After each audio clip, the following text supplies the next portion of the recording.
What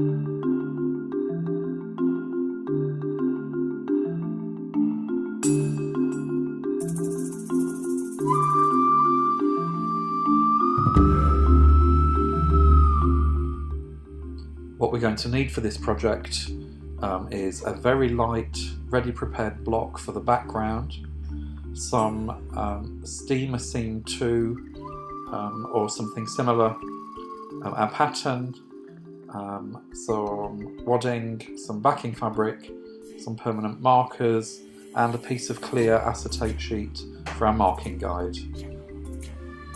Start by tracing out the appliqué pattern on the wrong side of our steamer seam.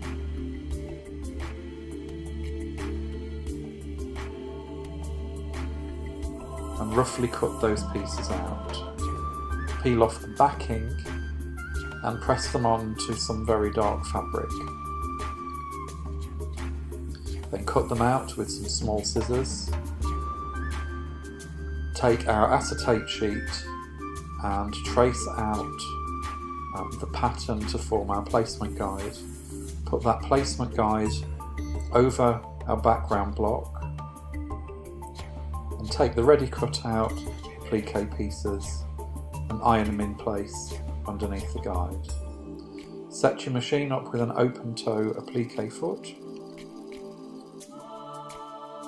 and put some heavy stabiliser behind your block, ready to use blanket stitch to appliqué the individual pieces on.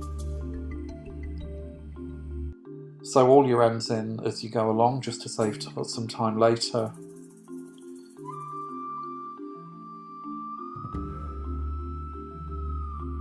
Then layer up your background fabric, your wadding and the top, and then stitch round the outside, being very careful not to go over your lines of each piece, just with a straight stitch.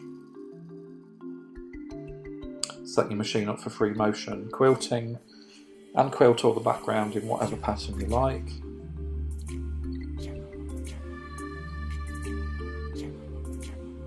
Then square up your block and cut to the required size.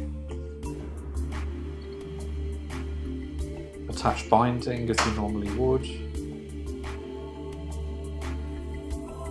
Hand sew the back in place. And here we have our king block finished.